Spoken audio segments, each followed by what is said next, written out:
Pathophysiology of tuberculosis. हम पढ़ रहे हैं पैथोफिजियोलॉजी ऑफ ट्यूबरक्लोसिस। पैथोफिजियोलॉजी में ये सपोज करो ट्यूबरक्लोसिस का बैक्टीरिया है।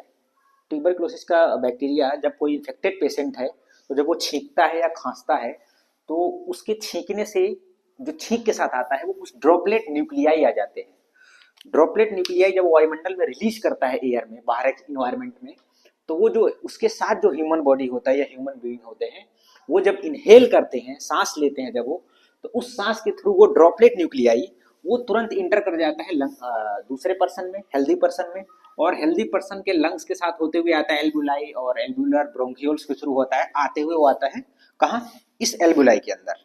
ठीक है, ये है एल्बुलाई। ठीक है, लोअर लोब ऑफ द, ये lower lobe of the lungs है, ये मिडिल लोब और ये upper lobe of the lungs है। ठीक है, इतना तो सब जानते ही हो एनाटॉमी में। अब देखो मैं डायरेक्ट पैथोफिजियोलॉजी को फोकस कर रहा हूँ। अब ये देखो बैक्टीरिया आया यहाँ, ठीक है, और वो बैक्टीरिया आ गया यहाँ इस लंग्स एल्बुलाई में। ठीक है, ये पूरा एल्बुलाई है, इसको मैं बनाया एल्बुलाई। और इस एल्बुलाइस के अंदर होता है एल्ब्यूलर माइक्रोफेजेस। ये है एल्ब्यूलर माइक्रोफेजेस। ठीक है, ये एल्ब्यूलर माइक्रोफेजेज है। अब देखो होगा क्या, एल्ब्यूलर माइक्रोफेज कैसे इस ऑर्गेनिज्म को इनहेल फैगोसाइटोसिस करता है। देखो एग्जैक्टली वो प्रोसेस। तो इस पूरे प्रोसेस को मैं बड़ा बनाया हूं, यहाँ देखो, इस पूरे प्रोसेस को मैं यहाँ बना के दिखाता हूँ। अब देखो कि ये है हमारा बैक्टीरिया, ठीक है, और इस मैक्रोफेज, ये है मैक्रोफेज। इस मैक्रोफेज के ऊपर एक स्पेशल रिसेप्टर है, जिस रिसेप्टर के थ्रू ये इंटर होता है उस रिसेप्टर को बोलते हैं मेनेन बाइंडिंग लैक्टिन रिसेप्टर। ये वो रिसेप्टर है जो रिस्पॉन्सिबल है इसको इंडोसाइटोसिस करवाने में। इसको बोलते हैं मेनेन रिसेप्टर भी बोल सकते हैं इसको, मेनेन रिसेप्टर। और सारे रिसेप्टर हैं जो रिस्पॉन्सिबल हैं। एक और रिसेप्टर है जिसको मैं यहाँ ऐसे बना देता हूँ स्मॉल साइज में, ये है, और सारे रिसेप्टर हैं, जैसे कि यहाँ भी मैं बना देता हूँ, एक और रिसेप्टर है। ये कुछ रिसेप्टर हैं जो रिस्पॉन्सिबल है माइकोबैक्टीरियम ट्यूबरक्लोसिस को फैगोसाइटोस करवाने में। ये फैसिलिटेट करते हैं, ये वो रिसेप्टर जो माइकोबैक्टीरियम ट्यूबरक्लोसिस अंदर जाता है इस मैक्रोफेज के अंदर। इस रिसेप्टर को मेनेन बाइंडिंग, इसको बोलते हैं स्क्वेंजर प्रोटीन, स्क्वेंजर प्रोटीन। और इस प्रोटीन को बोलते हैं CR1 एंड CR3 प्रोटीन। ठीक है, अब देखो ये प्रोटीन जब ये माइकोबैक्टीरियम ट्यूबरक्लोसिस इस रिसेप्टर से बाइंड करता है, तो बाइंड करने के बाद एक, सब जानते हो, इसके जस्ट नीचे एक स्पेशल प्रोटीन है, एक स्पेशल प्रोटीन है, वेजिकल्स के रूप का प्रोटीन है। इस प्रोटीन को बोलते हैं क्लेथ्रिन प्रोटीन। ये है क्लेथ्रिन प्रोटीन। ठीक है, क्लेथ्रिन प्रोटीन। तो जब इसके साथ ये बाइंड करेगा तो ये क्लेथ्रिन प्रोटीन मीडिएटर्स का काम करता है। ये क्या करेगा, ये पुल डाउन खींच लेगा, इसको पुल डाउन करके इस सेल के अंदर खींच लेगा। तो ये जब ये पुल डाउन करके सेल के अंदर खींच लेगा, तो अब देखो ये पूरा वेजिकल्स के रूप में इंडोसाइटोसिस हो गया। इंडोसाइटोसिस होने के बाद ये चला आया कहाँ, मैक्रोफेज के अंदर। ये वेजिकल्स है, और वेजिकल्स के अंदर मैं बना देता हूँ ये माइकोबैक्टीरियम ट्यूबरक्लोसिस। ठीक है, अब देखो माइकोबैक्टीरियम ट्यूबरक्लोसिस जब अंदर इंटर कर जाता है तो सबसे भयानक वाली चीज तो अब होती है। अब इसके अंदर है क्या है, ये है फैगोसोम। इस वाले प्रोसेस को बोलते हैं फैगोसोम। और इसके साथ में जस्ट होगा एक हमारा लाइसोसोम। एक सब इसको ऐसे नहीं बनाते हैं, एक बॉटल के रूप में बना लेते हैं। ये है हमारा लाइसोसोम। ठीक है, ये लाइसोसोम है, लाइसोसोम पाया जाता है फैगोसाइटोसिस, सॉरी मैक्रोफेजेस के अंदर ही। और ये है हमारा फैगोसोम। ठीक है, अब देखो इसके बाद का प्रोसेस तो ये होता है, नॉर्मली होता है जो मैक्रोफेज करते हैं वो क्या होते हैं, जब ये कोई बैक्टीरिया को इनगल्फ कर लेता है मैक्रोफेज, तो इस लाइसोसोम के साथ फ्यूज होता है। जब ये दोनों फ्यूज होते हैं तो ये लाइसोसोम अपना डिस्ट्रक्टिव एंजाइम्स रिलीज करता है इस फैगोसोम में, जिसकी वजह से ये बैक्टीरिया पैथोजन किल होते हैं नॉर्मल कंडीशन में। लेकिन ट्यूबरक्लोसिस कंडीशन में डिफरेंट है। देखो एग्जैक्टली होता क्या है, इस फ्यूजन को रोक देता है। सबसे पहला जो मैकेनिज्म है, ये माइकोबैक्टीरियम ट्यूबरक्लोसिस इस फ्यूजन को रोक देता है। देखो रोकता कैसे है, जब आएगा ये फ्यूज होने इसके साथ, ठीक है, तो ये माइकोबैक्टीरियम ट्यूबरक्लोसिस एक स्पेशल सब्सटेंस को रिलीज करता है, एक सब्सटेंस को रिलीज करता है जिसको बोलते हैं सल्फाटाइड्स, सल्फाटाइड्स, ठीक है। सल्फाटाइड्स मॉलिक्यूल रिलीज करेगा, या प्रोटीन कंपोनेंट्स कह लो या केमिकल सब्सटेंस कह लो, वो रिलीज करेगा। और वो क्या करेगा, वो ये एंटी फ्यूजन का काम करता है ये। मतलब ये सल्फाटाइड्स क्या करेगा, इन दोनों को फ्यूज नहीं होने देगा। एंटी फ्यूजन कंपाउंड से, ये केमिकल से, ये इन दोनों को फ्यूज नहीं होने देता है। तो पहला रीजन जो अपने आप को ये बचा लेता है फ्यूजन टेक्निक से। दूसरा रीजन यहीं पे, जस्ट यहीं पे होते हैं प्रोटॉन पंप। ये है प्रोटॉन पंप।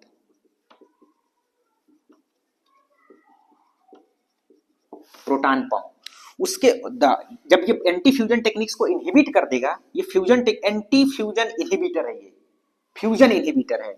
अब उसके बाद क्या करेगा हमारा मैक्रोफेज, इस प्रोटॉन को भेजता है, प्रोटॉन को भेजेगा इसके अंदर किल करने के लिए, ठीक, इसको किल करने के लिए भेजेगा, सॉरी किल करने के लिए नहीं, कि प्रोटॉन पंप से प्रोटॉन को रिलीज करेगा और फेगोसोम में, ताकि एसिडिफिकेशन करवाया जा सके, इस पूरे मीडियम को एसिड रूप में कन्वर्ट कर, एसिड में कन्वर्ट किया जा सके, जिसकी वजह से बैक्टीरिया किल हो जाए, ठीक।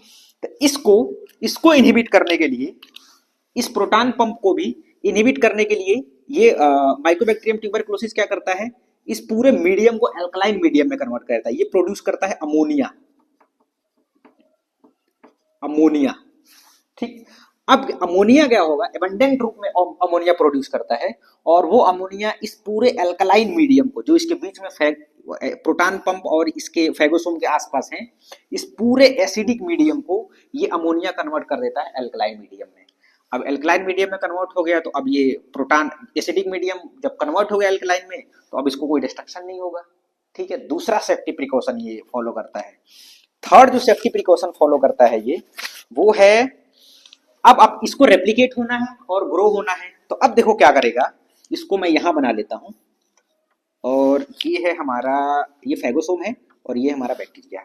अब देखो ये क्या करेगा, ये एक स्पेशल प्रोटीन मॉलिक्यूल्स को रिलीज करता है चारों तरफ,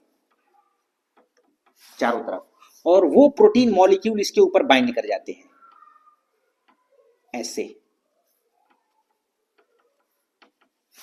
बाइंड कर जाते हैं इस प्रोटीन। और ये सारे प्रोटीन एंटी फ्यूजन प्रोटीन है, फ्यूजन इनहिबिटर प्रोटीन है, और एंटी फ्यूजन प्रोटीन बोलते हैं इनको। इस प्रोटीन को, इस प्रोटीन या सब्सटेंस है, जो भी कह लो, इस प्रोटीन को बोलते हैं टाको प्रोटीन, टाको प्रोटीन या टाको मॉलिक्यूल। प्रोटीन ना लिखो, टाको मॉलिक्यूल। टाको का मतलब ये हो गया, इसका फुल फॉर्म होता है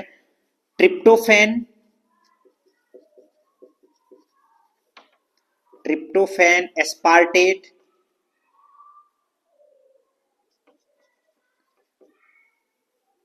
एस्पार्टेट कंटेनिंग कोर प्रोटीन, ठीक है। Tryptophan aspartate containing core protein, ये कोर प्रोटीन, उसके बाद कोई भी फ्यूजन मॉलिक्यूल आएगा इसके साथ फ्यूज होकर इसको डिस्ट्रॉय करने के लिए बैक्टीरिया को, ये टाको प्रोटीन चारों तरफ से एम्बेड है, ये एंटी फ्यूजन मॉलिक्यूल है। तो ये चीज जान लो कि ट्यूबरक्लोसिस बैक्टीरिया जब इंटर होता है मैक्रोफेज के अंदर, तो इन सारे वेपन्स को लेके अपने साथ चलता है, और वो वेपन्स फ्यूजन में एंटी फ्यूजन मॉलिक्यूल का काम करते हैं। ये फ्यूज नहीं होने देते हैं किसी लाइसोजोम या हाइड्रोजन पंप से, एसिडिफिकेशन से रोकते हैं, लाइसोजोमल डिस्ट्रक्टिव मॉलिक्यूल से रोकते हैं, और प्लस ये एक प्रोटीन को चारों तरफ तैनात कर देता है इस फेगोसोम के चारों तरफ बाहर, जिसके वजह से कोई फ्यूजन मॉलिक्यूल ना हो, ठीक है। अब देखो एग्जैक्टली ये करता क्या है, अब माइकोबैक्टीरियम ट्यूबरक्लोसिस करता क्या है इस मैक्रोफेज के अंदर। अब जब चारों तरफ से इनहिबिट कर दिया फ्यूजन टेक्निक को, तो अब ये रेप्लिकेट करेगा, ये ग्रो करेगा, मल्टीप्लाई करेगा। तो इस पूरे मैक्रोफेज को मैं यहां बनाता हूं, एग्जैक्टली देखो ये करता है। इतना इनहिबिशन करने के बाद, इतना अपने आप को बचाने के बाद, ये क्या करता है माइकोबैक्टीरियम ट्यूबरक्लोसिस, इसके अंदर ग्रो होगा, ठीक है, मल्टीप्लाई करेगा, और मल्टीप्लाई करने के बाद इसको क्या करेगा, ये पेनिट्रेट करके इसको बाहर आएगा, ये ठीक है, ठीक। मल्टीप्लाई करने के बाद ये बैक्टीरिया यहाँ इस मैक्रोफेज से बाहर आएगा, बस्ट आउट होगा। बस्ट आउट होने के बाद ये मैक्रोफेज से बाहर आएंगे। अब बाहर आने के बाद ये डिफरेंट डिफरेंट मैक्रोफेज को अटैक करेंगे, एल्ब्यूलर मैक्रोफेज को। ठीक है, तो अब देखो ये जब ये डिफरेंट डिफरेंट जब ये मल्टीप्लाई होंगे, जब नए नए बनते हैं नए नए माइकोबैक्टीरियम ट्यूबरकुलोसिस, तो इन नए नए माइकोबैक्टीरियम ट्यूबरकुलोसिस को दूसरा जो एल्ब्यूलर माइक्रोफेज है इजीली ट्रैप कर लेता है, इजीली ट्रैप कर लेगा। जो क्योंकि नए न्यूली सिंथेसाइज्ड हैं तो वो वीक होंगे, ऑब्वियसली उतना पैथोजेनिक नहीं होंगे, तो ये नए मॉलिक्यूल्स को ये ट्रैप कर लेता है मैक्रोफेजेस। ये इस मैक्रोफेज को मैं यहाँ बना दूं एग्जैक्टली, अब देखो कैसा करता कैसे है। ट्रैप कर लेगा और ट्रैप करने के बाद इसके पास होता है एमएससी क्लास 2 मॉलिक्यूल। ये है एमएससी क्लास 2 मॉलिक्यूल, ठीक है, एमएससी क्लास 2 मॉलिक्यूल, ठीक है। इस एमएससी क्लास 2 मॉलिक्यूल को 2 मॉलिक्यूल से इस एंटीजन को रिप्रेजेंट कराएगा, डिफरेंट डिफरेंट फ्रेगमेंट्स को ट्रैप करेगा। ट्रैप करने के बाद ये लेके जाएगा, रिप्रेजेंट कराएगा अपने सामने, ठीक है। और इस किसके सामने रिप्रेजेंट कराएगा? टी हेल्पर सेल के सामने। टी हेल्पर सेल को बोलते हैं हम CD4 सेल ही, ठीक। अब टी हेल्पर सेल के सामने रिप्रेजेंट कराएगा तो ये है CD4 पॉजिटिव, ये रिसेप्टर है जिसको बोलते हैं TCR, ठीक है। CD4 सेल भी बोलो या टी हेल्पर सेल बोलो। और टी हेल्पर सेल के पास एक स्पेशल रिसेप्टर है, इसको हम बोलते हैं TCR, टी सेल रिसेप्टर, ठीक। तो ये इसके साथ अटैच करवाएगा, ठीक, रिप्रेजेंट कराएगा मैक्रोफेज इस एंटीजन को टी सेल के पास। उसके बाद जैसे रिप्रेजेंट कराएगा वैसे ये को स्टिमुलेट करेगा, को स्टिमुलेशन भेजेगा ये मैक्रोफेज इस टी सेल को, और को स्टिमुलेशन के तौर पे क्या भेजेगा? इंटरल्यूकिन 12, इंटरल्यूकिन 12 भेजेगा। उसके बाद आफ्टर को स्टिमुलेशन ये क्या करेगा? ये करेगा इंटरल्यूकिन 2, ये रिलीज करेगा इंटरल्यूकिन 2। ये कॉन्सेप्ट ध्यान देना, यानी कि ये स्टिमुलेट किया इसको, ठीक है। अब देखो स्टिमुलेट कैसे करता है। स्टिमुलेट किया, ये मान लो इंटरल्यूकिन 12 का रिसेप्टर है, ठीक, इसने इंटरल्यूकिन 12 रिलीज किया, इस इंटरल्यूकिन 12 रिसेप्टर ने इसको सिग्नल दिया। अब इसके बीच में अब यहां पे है एक स्पेशल और प्रोटीन जिसको बोलते हैं CD3 प्रोटीन। इस CD3 प्रोटीन ने, इसके अंदर न्यूक्लियस है और इसके अंदर स्पेशल जीन है, ठीक। इस CD3 प्रोटीन ने इस जीन को स्टिमुलेट किया, ठीक, और इस जीन ने स्पेशल रिलीज किया इंटरल्यूकिन 2 रिसेप्टर को, ठीक, इंटरल्यूकिन 2 रिसेप्टर। अब इंटरल्यूकिन 2 रिसेप्टर रिलीज आउट हुआ बाहर, ठीक है, बाहर रिलीज आउट हुआ। तो इसके ऊपर एक और रिसेप्टर है, यहां एक और रिसेप्टर है, ये रिसेप्टर, इसको बोलते हैं इंटरल्यूकिन 2 रिसेप्टर, इंटरल्यूकिन 2 रिसेप्टर, ठीक। अब ये इंटरल्यूकिन 2 रिसेप्टर यहां से निकला है और यहीं आके एक्ट करेगा, इसी सेल से निकला, इसी सेल पे एक्ट करेगा। और एक्ट करने के बाद ये एक्ट करेगा तो ये एक स्पेशल जीन को एक्टिवेट करेगा और ये जीन इसको माइटोटिक डिवीजन कराएगा। तो यानी कि इस टी हेल्पर सेल का, ये टी हेल्पर सेल है,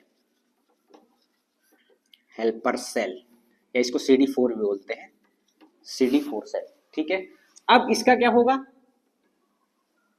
रेप्लिकेशन। अब ये है मान लो मिलियंस ऑफ मतलब थाउजेंड्स ऑफ थाउजेंड्स में इसका माइटोटिक डिवीजन होगा, ये पहला मैकेनिज्म फॉलो करेगा ये मैक्रोफेज, ठीक है। अब देखो यहां अब क्या करेगा ये क्या करेगा, फिर ये रिलीज करेगा एक स्पेशल मॉलिक्यूल, ठीक है, इसको बोलते हैं इंटरफेरॉन गामा, ठीक, interferon gamma. Interferon gamma T helper cell release करेगा और उस इंटरफेरॉन गामा से ये जो माइक्रोफेज है ये एक्टिवेट होगा। जैसे समझ लो कि ऐसे कहता है टी हेल्पर सेल, अरे उठो उठो उठो, अभी बहुत सारे बैक्टीरिया इसमें हैं, सबको मारना है, रीएक्टिवेट करते ही जाता है। अब ये रीएक्टिवेट करने की वजह से, ठीक है, उस समय मैक्रोफेज, क्योंकि ये मैक्रोफेज ऑलरेडी इन्फेक्टेड है, ऑलरेडी इस पे हमला हुआ है, तो अब ये मैक्रोफेज क्या करेगा, ये रिलीज करता है डिफरेंट डिफरेंट कीमोटैक्टिक एजेंट, ठीक। और वो कीमोटैक्टिक में क्या है?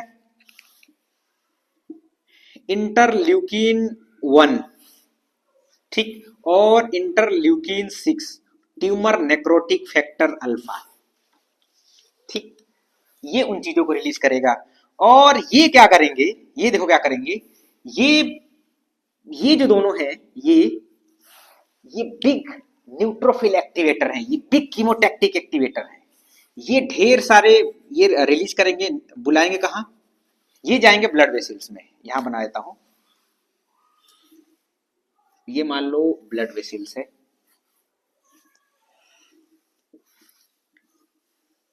ये एंडोथेलियल सेल, ठीक है, और ये जाएंगे कहाँ, ब्लड वेसल्स में, ठीक। अब यहां से ये रिलीज करवाएंगे क्या, न्यूट्रोफिल, लार्ज अमाउंट में neutrophil, monocytes, different different chemotactic agent, जैसे कि डेंड्राइटिक सेल,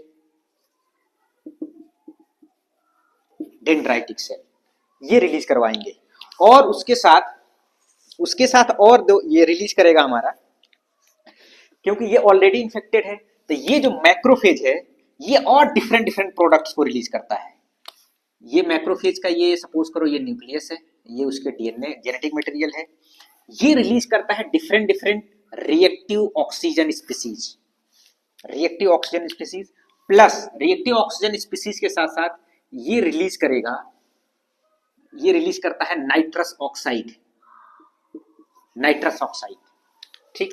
अब देखो, reactive oxygen species, nitrous oxide और प्लस कीमोटैक्टिक एजेंट में ट्यूमर नेक्रोटिक फैक्टर अल्फा, ये क्या करेंगे, ये इसके जितने इंडोथेलियल सेल्स हैं ये सबको डैमेज करेंगे, निकलने लगेंगे ये टी सेल, न्यूट्रोफिल और ट्यूमर नेक्रोटिक। जब ये सारे निकलने लगेंगे तो देखो यहाँ एग्जैक्टली यहाँ इस एरिया में क्या होगा, यहाँ पे क्या होगा, एक वॉर जोन डेवलप होगा। इस बैक्टीरिया की वजह से इस मैक्रोफेज ने जो इस सारे प्रो इन्फ्लेमेटरी साइटोकाइंस को रिलीज किया है, और इसमें ये टी सेल, न्यूट्रोफिल और मोनोसाइट आ रहे हैं, तो ये जो एरिया है एल्बुलाई, इसके बीच में वॉर जोन डेवलप होगा। जैसे वॉर जोन कैसे डेवलप होगा, जैसे यहाँ पे डिफरेंट डिफरेंट सेल की डेथ होगी, इसमें नॉर्मल सेल भी, जो एल्ब्यूलर सेल है वो नॉर्मल सेल डेथ होंगे। जब नॉर्मल सेल वहां पे डेथ होगी तो वो रिलीज करेंगे फैटी एसिड, ठीक है। और ये जो इन्वायरमेंट डेवलप होगा, फैटी एसिड इन्वायरमेंट जो डेवलप हुआ वो क्या है, वो पूरा एसिडिक मीडियम डेवलप हुआ। अब एसिडिक मीडियम होने की वजह से, और ऑलरेडी यहाँ पे न्यूट्रोफिल है और मैक्रोफेज आके इसको रैप कर रहे हैं, और उसके बाद इस न्यूट्रोफिल मैक्रोफेज के साथ यहाँ पे टी सेल के बाद ये डिफरेंट हमारे जो लंग्स के अंदर जो डिफरेंट टिश्यू पाए जाते हैं, वो सारे यहाँ पे देखो, सबसे बीच में क्या है, बैक्टीरिया, ठीक है, उसके पास में क्या है, मैक्रोफेजेस के बाद डिफरेंट फैटी एसिड है, डिफरेंट हमारे एपिथेलियल सेल डैमेज हुए हैं, और एपिथेलियल सेल की वजह से डिफरेंट यहाँ पे टिश्यू डिस्ट्रक्शन हुआ है। इस वॉर जोन को मैं छोटा बनाया हूं यहाँ वैसे समझने के लिए, इस वॉर जोन को हम बोलते हैं, ठीक है, इसको बोलते हैं ग्रेनुलोमा फॉर्मेशन हो गया यहाँ, ठीक है। तो यहाँ एग्जैक्टली क्या होता है, इस बैक्टीरिया के साइड में डिफरेंट टिश्यू डैमेज हो गए हैं, epithelial tissue, epithelial tissue, astrocytes, dendritic cell different, और न्यूट्रोफिल आके यहाँ पे इकट्ठा हो गए। अब क्या होगा, धीरे धीरे यहाँ पे एक वॉर जोन डेवलप हो जाने की वजह से एक पूरा ग्रेनुलोमा का फॉर्मेशन ले लिया है। तो इस टाइप को, इस ग्रेनुलोमा को हम बोलते हैं सेसियस नेक्रोसिस, या कई लोग सेसियस प्रोनाउंसिएशन में अलग अलग हो सकता है, इसको बोलते हैं केसियस नेक्रोसिस,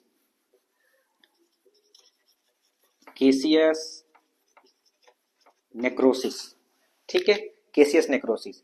अब देखो, इस केसियस नेक्रोसिस ये क्या करेगा, धीरे धीरे माइग्रेट करेगा यहां से लेकर लिम्फ की तरफ, ये मैक्रोफेजेस और यहाँ के जो टी सेल हैं और यहाँ मैक्रोफेजेस हैं जो ऑलरेडी इस एंटीजन को ट्रैप किए हुए हैं, ये धीरे धीरे यहां से माइग्रेट करेंगे, कहां, लिम्फ नोड के पास, यहाँ यहाँ लिम्फ नोड के पास सेम यही सिचुएशन एग्जैक्टली यहाँ डेवलप होगा इस लिम्फ नोड के पास। इस लिम्फ नोड के पास जब डेवलप होता है तो यहाँ पे ढेर सारे जो सॉरी टी सेल, जब वहां पे नॉर्मल ग्रोथ होने लगती है टी सेल की, तो एक्यूमुलेशन ऑफ टी सेल यहाँ पे ज्यादा होने लगते हैं। टी सेल का एक्यूमुलेशन यहाँ ज्यादा होने लगता है, ठीक। प्लस यहाँ पे पहुंचा बैक्टीरिया प्लस यहाँ पे है हमारा मैक्रोफेजेस, ठीक है। तो एग्जैक्ट यही ग्रेनुलोमा फॉर्मेशन यहाँ भी होने लगता है इस लिम्फ नोड के पास। इस टाइप के इस सिचुएशन को हम बोलते हैं healer lymph node. Healer lymph node, ठीक है, हीलर लिम्फ नोड। अब देखो एग्जैक्टली और इसको बोलते हैं, इस सिचुएशन को, इन जब दोनों ये फॉर्म बन जाते हैं तो इस सिचुएशन को सेसियस नेक्रोसिस, और इस सेसियस नेक्रोसिस को ही हम बोलते हैं घोन बॉडी।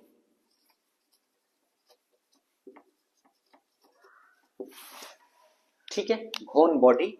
और घोन बॉडी और प्लस लिम्फ नोड जब यहां और यहां दोनों फॉर्म हो जाए तो इन दोनों को हम क्या बोलते हैं, घोन कॉम्प्लेक्स। इसको हम बोलते हैं घोन कॉम्प्लेक्स, ठीक है, या नेक्रोटाइजिंग कॉम्प्लेक्स बोलते हैं, ठीक है। अब देखो, अब यहां पे क्या होगा, कैल्सिफिकेशन होगा, यहां पे फाइब्रो कैल्सिफिकेशन होगा। अब इस साइड में हमारा देखो, यहां पे ना फाइब्रो कैल्सिफिकेशन होने लगेगा स्टार्ट, साइड में डैमेज की वजह से फाइब्रो कैल्सिफिकेशन स्टार्ट होने लगेगा। यहां भी फाइब्रो कैल्सिफिकेशन स्टार्ट हो जाएगा और यहां भी फाइब्रो कैल्सिफिकेशन स्टार्ट हो जाएगा, ठीक है। जब फाइब्रो कैल्सिफिकेशन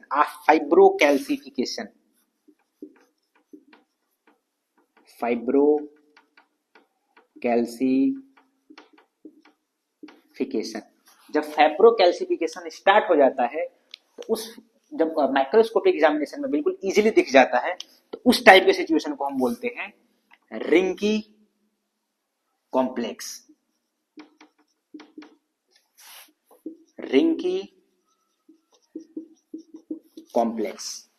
ठीक है। अब इस रिंकी कॉम्प्लेक्स के अंदर ये ट्यूबरकुलोसिस का बैक्टीरिया बिल्कुल ट्रैप कर लिया गया है, ठीक है, और ट्रैप करके एज इट इज ऐसे यहां रहेगा, ठीक है। इस टाइप के सिचुएशन को बोलते हैं प्राइमरी ट्यूबरकुलोसिस। यहां तक के सिचुएशन को बोलते हैं रिंकी फॉर्मेशन तक के प्राइमरी ट्यूबरकुलोसिस। ये है पैथोफिजियोलॉजी ऑफ प्राइमरी ट्यूबरकुलोसिस। अब देखो, अब यहां पे आके स्टॉप हो जाएगा कुछ दिन के बाद। यहां प्राइमरी ट्यूबरकुलोसिस में कोई साइन सिम्टम्स नहीं आएंगे, कोई लक्षण नहीं आता है प्राइमरी ट्यूबरकुलोसिस में। लेकिन अगर सिचुएशन देखो, यहां पे देखो कई सारे केस आते हैं, और मैं इसको दूसरे लेक्चर में अब एक्सप्लेन करूंगा एग्जैक्टली ये प्राइमरी ट्यूबरकुलोसिस सेकेंडरी ट्यूबरकुलोसिस में कैसे कन्वर्ट हो जाता है, ठीक है। अब देखो सेकेंडरी ट्यूबरकुलोसिस में क्या होगा, सेकेंडरी ट्यूबरकुलोसिस में देखो क्या होता है, इसको हम मिटा देते हैं। सेकेंडरी ट्यूबरकुलोसिस में क्या होता है कि जब ये स्टेज बन जाता है, ठीक है, तो इस स्टेज को हम बोलते हैं, ये स्टेज ऐसे स्टेबल रहेगा, कोई इशू नहीं होगा इसके साथ, कोई सिम्टम्स नहीं आएंगे प्राइमरी ट्यूबरकुलोसिस में। लेकिन ये इशू अभी बिल्कुल अरेस्ट है, यहाँ पे जो ट्यूबरकुलोसिस है ये बिल्कुल अरेस्टेड है, ये सारे मैक्रोफेजेस, न्यूट्रोफिल और लैंगरहैंस सेल के बीच में सारे अरेस्टेड हैं ये। अब देखो होता क्या है कि जब इस फेज को बोलते हैं डोरमेंट फेज, डोरमेंट स्टेज, ठीक है। इस स्टेज को बोलते हैं डोरमेंट स्टेज, जब ये स्टेज बन जाता है, ठीक। लेकिन ये फिर सेकेंडरी ट्यूबरकुलोसिस में कैसे कन्वर्ट होता है, क्या रीजन है सेकेंडरी ट्यूबरकुलोसिस में कन्वर्ट होने के लिए? पहला कि जब आपका इम्यून सिस्टम डिक्रीज हो, जब डिक्रीज इम्यून सिस्टम हो, ठीक है, तब ये मल्टीप्लाई करने लगेगा, रीएक्टिवेट होगा और मल्टीप्लाई करेगा। दूसरा, जब आप एचआईवी पेशेंट हो, एचआईवी के पेशेंट को immune system already drop out होने लगता है, तीसरा, जब कोई स्टेरॉइड ले रहे हो, स्टेरॉइड ड्रग्स ले रहे हो, या चौथा इम्यूनो सप्रेसिव ड्रग्स ले रहे हो, इम्यूनो सप्रेसिव ड्रग्स ले रहे हो आप, उस कंडीशन में आपका इम्यून सिस्टम वीक होगा। ठीक, वीक होने की वजह से ये जो एएफबी माइकोबैक्टीरियम ट्यूबरक्लोसिस के बैक्टीरिया हैं, एएफबी बैक्टीरिया, ये रीएक्टिवेट होंगे, रीएक्टिवेट। ठीक है, अब ये रीएक्टिवेट होंगे और रीएक्टिवेट करके ये फर्दर मल्टीप्लाई करने लगेंगे। एग्जैक्टली देखो क्या होता है, जब मल्टीप्लाई करेंगे तो ये बैक्टीरिया धीरे धीरे यहां से लेके यहां तक, ये फर्दर यहां से लेके यहां तक इस पूरे को डैमेज कर रहे हैं और मल्टीप्लाई करने लगेंगे और रीएक्टिवेट होंगे और मल्टीप्लाई करने लगेंगे।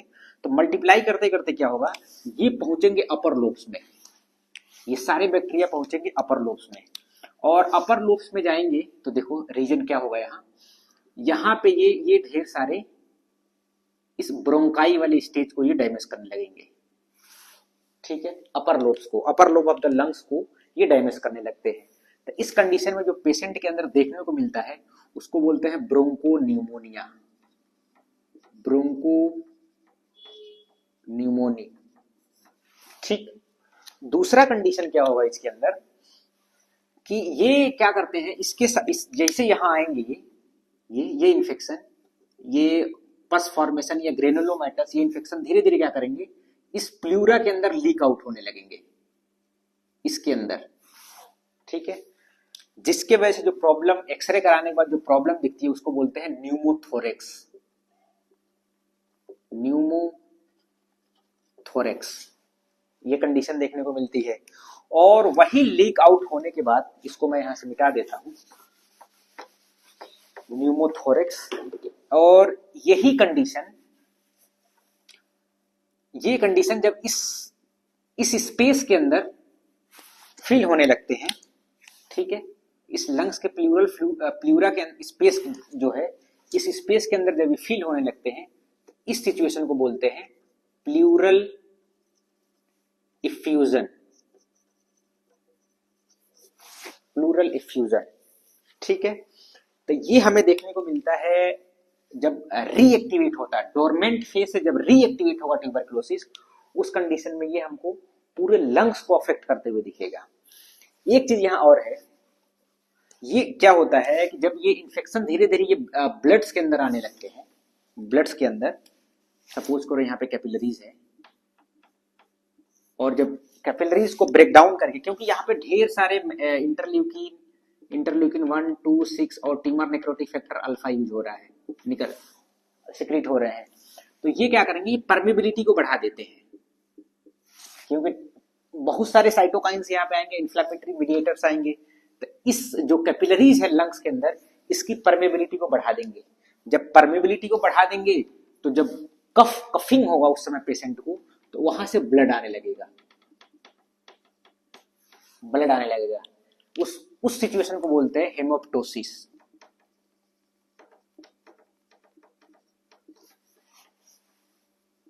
हेमोप्टोसिस, उस सिचुएशन को बोलते हैं हेमोप्टोसिस, उस कंडीशन में। ठीक, तो ये तो लंग्स को अफेक्ट किया। अब यहां से ये धीरे धीरे जब ब्लड्स के अंदर आ गया ये, तो ये ब्लड्स के अंदर ये धीरे धीरे डिफरेंट मल्टीपल ऑर्गन को अफेक्ट करेगा।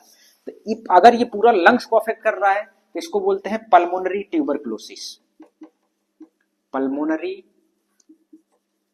ट्यूबरक्लोसिस। ठीक है, अब ये ब्लड्स के, जब ब्लड में स्प्रेड आउट हो गया पूरा माइकोबैक्टीरियम ट्यूबरक्लोसिस, तो ये ब्लड के थ्रू डिफरेंट ऑर्गन में जाएगा, तो उसको हम बोलेंगे एक्स्ट्रा पल्मोनरी ट्यूबरक्लोसिस। ठीक, ये तो पल्मोनरी के अंदर, लंग्स के अंदर ये अफेक्ट किया। अब जब ये धीरे धीरे देखो जाएगा कहां, अगर ये चला गया ब्रेन में, तो ब्रेन में ये काज करता है मेनिंजाइटिस, इसकी पैथोफिजियोलॉजी सेपरेट में बनाऊंगा इसको। ठीक, अगर ये चला गया सपोज करो किडनी के अंदर, किडनी के अंदर जाएगा तो पाइयूरिया कॉज करेगा। ठीक, अगर किडनी के अंदर ही एड्रिनल कॉर्टेक्स एड्रिनल कॉर्टेक्स के अंदर चला गया ये, तब ये जो डिजीज कॉज करेगा उसको बोलते हैं एडिशन डिजीज। Addition disease 1 2। अगर ये चला गया लीवर में तो वहां कॉज करेगा हिपेटाइटिस। हिपेटाइटिस। अगर ये चला गया सपोज करो वर्टिब्रा के अंदर, वर्टिब्रा के अंदर, तब ये वहां डिजीज कॉज करता है, वो है पॉट्स डिजीज। वो very very important, pots disease. ठीक, ओके। और अगर ये चला गया सपोज करो बोन के अंदर, बोन के अंदर, तो ये कॉज करेगा ओस्टियोमाइलाइटिस। ठीक है, तो ये वो सारे डिजीज हैं जो माइकोबैक्टीरियम ट्यूबरक्लोसिस की वजह से हो रहे हैं, और ये पल्मोनरी डिजीज है। ठीक है, और ये एक्स्ट्रा पल्मोनरी डिजीज है। ये माइकोबैक्टीरियम ट्यूबरक्लोसिस ब्लड्स के थ्रू, जब ब्लड्स में इंटर हुआ तो ये डिफरेंट डिफरेंट ऑर्गन को अफेक्ट करता है, ये वो ऑर्गन है। तो ये है सेकेंडरी ट्यूबरक्लोसिस। ठीक है, तो इसको इसी पार्ट्स को बोलते हैं secondary tuberculosis, different different organ को अफेक्ट कर डालता है। ठीक है, दैट्स ऑल।